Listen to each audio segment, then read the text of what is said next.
kulanti wacan oo wanaagsan daawadayaal ku soo dhawaada dalka media qodobada maanta aad ku maqlay doontaan waxa kamid ah garoonka diyaaradaha magaalada Hargeysa diyaarad ka duushay oo hawada qalqal ku gashay kadibna dib loogu soo celiyay garoonkaasi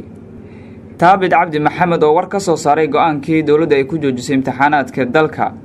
kuna tilmaamay mid ay ku fashilantay wasaaradda waxbarashada xukuumadda Soomaaliya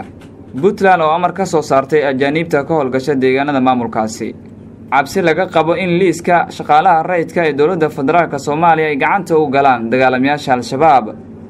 akhbaaraadka dibaddana waxa kamid ah Iran oo ka baxday qaybo kamid ah heshiiskii xakamaynta hubka nukleerka qaramada midoobo oo sheegtay in xuutiyiinta ay ka baxeen dekad muhiim ah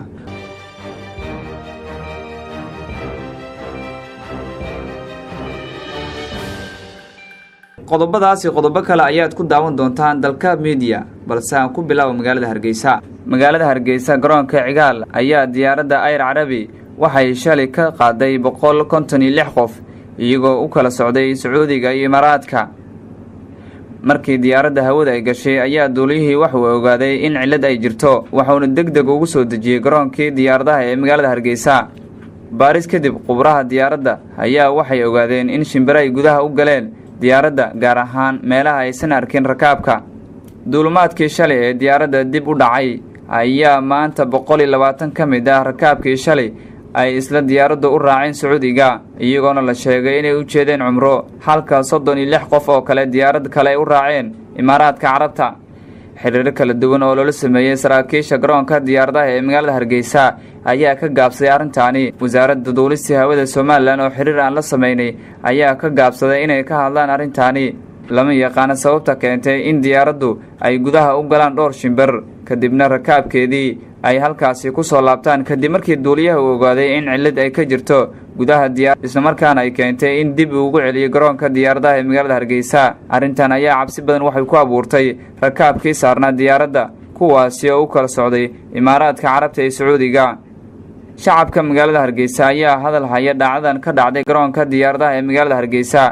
taas oo ah in shimbiro gudaha ay u galeen diyaaradda AL-SHABAAB oo u sii jeeday wadamada Imaaraadka Carabta iyo Sacuudiga isla markaana rakaab dhan waday 156 qof kuwaasi oo u kala socday Imaaraadka iyo Sacuudiga shacabka saarnaa diyaaradda rakaabka ayaa walwal badan waxay ka qabeen diyaaraddu hawada qalqal ku gasho laakiin duuliyaha diyaaradda ayaa si degdeg ah ugu soo celiyay garoonka diyaaradaha magaalada Hargeysa gudoomiyaha hore ee gobolka Banaadir iyo duqa Muqdisho Taabid Cabdi Maxamed ayaa si kul uga hadlay go'aankii wasaaradda waxbarashada Soomaaliya ay ku joojisay imtixaankii socday iyo banaanbaxdii ay dhigeen ardayda Taabid Cabdi Maxamed oo ah hogaamiyaha xisbiga awoodda shacabka waxa uu sheegay in nasiib darro ay tahay waxa ku dhacay ardayda Soomaaliyeed oo ah mustaqbalka dalka Taabid ayaa sheegay inuu rajo ka qabo in wasaaradda waxbarashada iyo ardayda iyo waalidiinta ay isku aragti noqon doonaan imtixaanka isla markaana muranka jira laga gudbo waxa hadalkiisa intaasi ku sii daray in ay tahay waajib saaran qof walba oo Soomaali ah inuu dhageysto cabashada ardayda Soomaaliyeed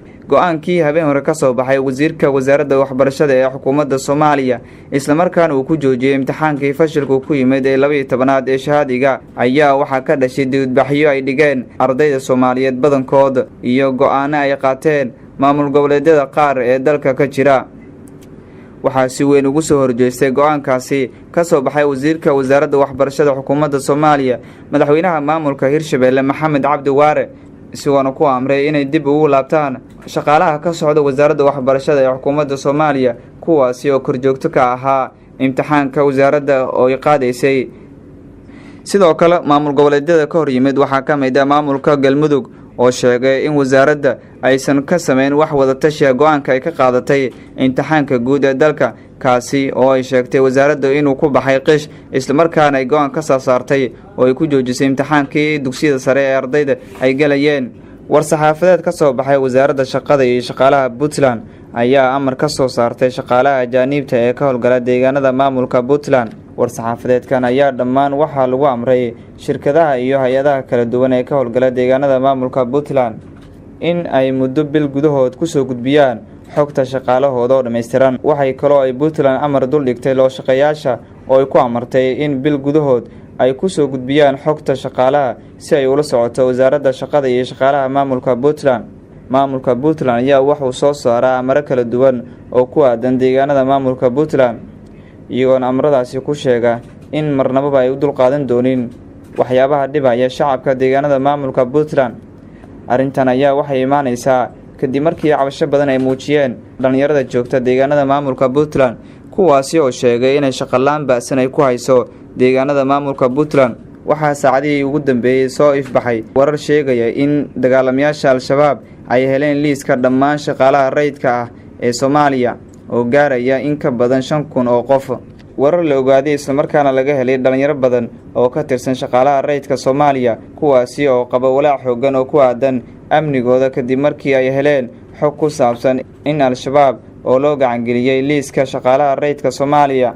dhalinyaradan ayaa sidoo kale waxay sheegeen in warbixinta ay ka heleen xafiiska wasaaradda ay ka tirsan yihiin mas'uuliyiinta oo si cad ugu sheegay in ay jirto tuhun arrintaasi ku saabsan. dad kala duwan oo ka tirsan shaqaalaha dawladda oo la hadlay warbaahinta ayaa sheegay inay soo gaartay warbixinta noocaas ah balse aan la ogeyn ilaa iyo hadda goobta laga helay.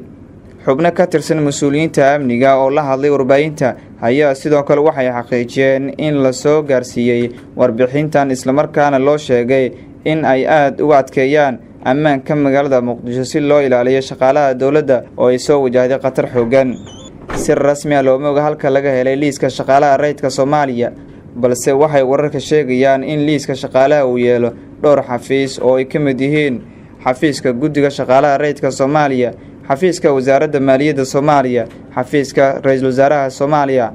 xafiisyada hay'adaha amniga Soomaaliya sida booliiska, nabad sugidda. warar kale oo sheegaya in liiska sidoo kale uu yeelo xafiiska madaxweynaha Soomaaliya. dawladda Iiraan ayaa ku dhawaaqday inay si toos ah u joojisay dhaqangelinta qaybo ka mid ah heshiiskii nukleerka oo ay sanadkii 2015 la gashay quwadaha caalamka. isbuucii hore ayay ahayd markii Iiraan ay ku wargelisay wadamada Shiinaha, Faransiiska, Jarmalka, Ruushka iyo Britain in ay qorsheynayso in ay ka baxdo heshiiskii xakamaynta hubka nukleerka kadib markii uu sanad ka hor heshiiskaasi ka baxay Mareykanka.